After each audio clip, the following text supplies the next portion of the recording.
one of the absolutely pathologic situations for any animal or human is to be able to access repeated dopamine surges without effort or any pursuit that's self-directed or that's directed, I should say. So for instance, cocaine, a drug which potently increases dopamine, or methamphetamine, which potently increases methamphetamine, but doesn't require any sort of adaptive action pursuit except to acquire the drug and spend money on it. No sacrifice. So what ends up happening is the circuit that gets rewarded is only the drug-seeking behavior, and no other behavior will give the kind of potent dopamine release that cocaine or methamphetamine will, which is why they are so pernicious. Now, likewise, Right. I'm not... Well, plus they have that powerful reinforcing effect, right? So not only do you get that kick, but what's reinforced by the dopamine release is the behaviors that were right prior, particularly right prior to the ingestion. And if all that is the drug-taking behavior, that's all that develops. That's right. You build that monster inside your head. That's right. So I can see where you're going on the pornography. Right. So I was starting to get a lot of questions. I was kind of surprised. I thought, well, I'm male and, maybe that's why they feel comfortable asking. But people were saying, we're asking about pornography, and they were asking, I realized we want to, I'll just be direct about it. They were asking whether or not masturbation was bad. They were asking whether or not masturbation with ejaculation was particularly bad. And here's my stance on this. I'm a biologist and a neuroscientist, not a psychologist. But what we know for sure is that if an individual repeatedly engages in this circuitry, let's say masturbation and pornography with increasingly potent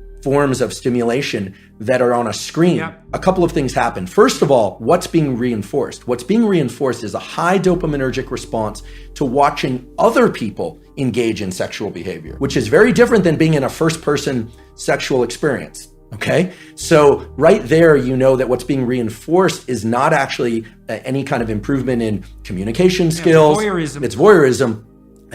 And as these questions started to come in more and more, I started to realize there was a lot of kind of undertones of people talking about fear of or experience with sexual dysfunction that clearly pornography can lead to. And here I'm specifically talking about males. I actually don't know the literature on females. So here I'm talking about... Females don't use visual pornography to the same degree. I see. They use literary pornography. I see. So, and then you start to think about, okay, what happens in the cascade or the arc of sexual arousal and orgasm? What happens is that initially there's it's parasympathetically dominant, meaning if somebody is too stressed, they actually can't engage in sexual behavior. The arousal response doesn't occur. Erection is blunted, but the actual orgasm response and ejaculation is strongly associated with the so-called sympathetic nervous system, which has nothing to do with sympathy. It has everything to do with, it's a kind of a stress response. And then it reverses to a parasympathetic response. And a hormone called prolactin increases dramatically after ejaculation in males. What does that do? That blunts dopamine release and testosterone for a very long period of time, which makes sense if pair bonding and sort of, in our species anywhere, there's this idea that then other molecules would be exchanged with partners, pair bonding, potential for raising mates, etc. Without getting into a huge discussion about that, the point is this: masturbation and pornography are potently tapping into the dopamine system and can undermine the very processes of which I consider healthy processes of finding a mate, dating, communication, eventually, if it's appropriate, sexual interaction, etc. Like it's undermining pair bonding. And pair bonding. So here's a question. If you're seeking sexual release through pornography and you go through the whole cycle and you get a prolactin release, do you bond with yourself? So this is very interesting. The biology explains it as what's left there is a kind of an open loop, a kind of an emptiness, right? Because bonding with the self is a complicated notion. I mean, there's a healthy version of that, of course, loving oneself and self-referencing. And again, this is more far more your domain than mine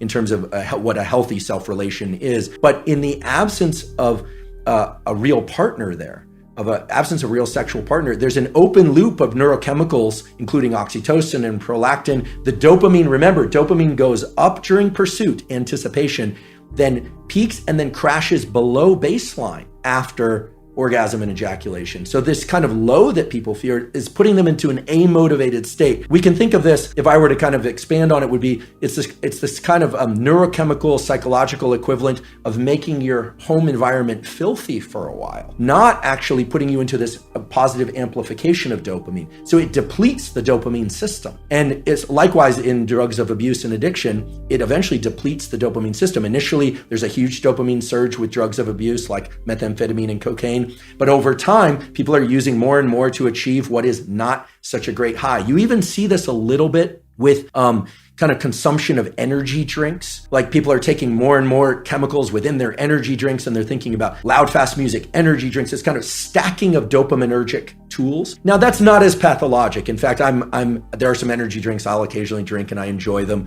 I don't think we need to be entirely afraid of pursuing or engaging in things that release dopamine. Obviously, healthy sexual behavior, food that we love, social engagement, all of these things can be dopaminergic.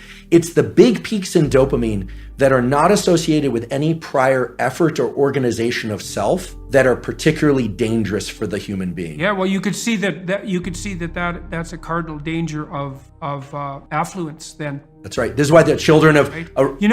That's right. You cannot get rats addicted to cocaine if they live in their natural environments. Is that right? You can only get rats addicted to cocaine if they're isolated rats in a cage. Yeah, they won't bar press for cocaine in a natural environment, and it's because they have alternative sources of dopaminergic gratification.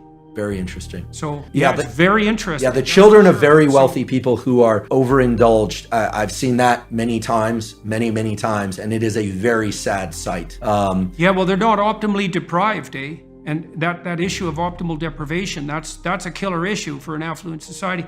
There's an additional issue with pornography, which is not often discussed, which is that, remember, guys in particular, the brain is a learning prediction machine. And I'm not trying to say that all pornography is bad, but there are good data to support the idea that if your brain learns to be aroused by watching other people have sex, it is not necessarily going to carry over to the ability to get aroused when you're one-on-one with somebody else, right?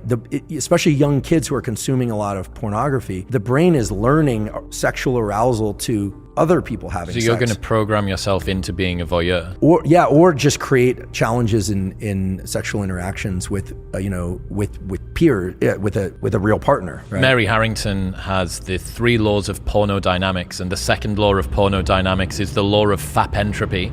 And it says that whatever you start out wanking to will get progressively more intense over time. And I think that this is sort of speaking to that ever sort of escalating amount of the wildness that you need to watch in order to get an ever decreasing stimulus that comes back. And here I'm approaching this only through the lens of biology, right? I'm not a psychologist, and I'm certainly not political in any way. At least I have ideas about politics, but I just don't discuss them publicly. But the idea here is that I'm not saying pornography as a stimulus is bad or good. What I'm saying is, in its availability and its extreme forms, it's a very potent stimulus, and very potent stimuli of any kind, extremely palatable food, extreme pornography, extreme experiences like bungee cord jumping, those set a threshold for dopamine release. And Anna will tell you that, and I'm sure she did, that the higher the dopamine peak, the bigger the drop afterwards. And it's not that you drop to baseline, you drop below baseline. Again, these things aren't good or bad, they just have to be controlled in a way, because when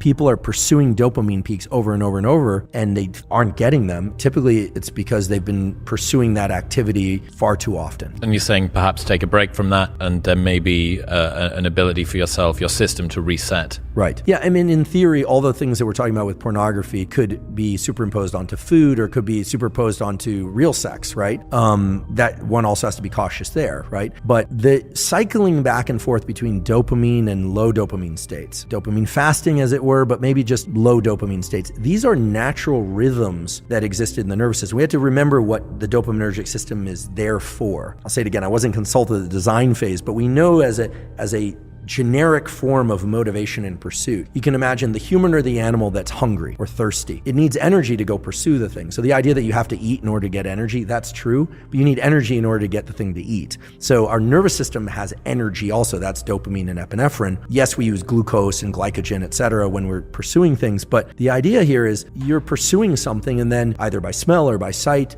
you think you're on the right track. So you go down that track, and then, there it is. You get some berries, or you get, let's get prehistoric about this, or you get to kill the prey and eat it, and then it gives you energy to continue this pursuit or to reproduce. I mean, there's a reason why humans and other animals seek out reproduction, is that every species, but certainly humans, have 2 innate desires built into them, whether or not they decide to actualize this or not, is the desire to protect young and make more of its own species. Every successful species does that.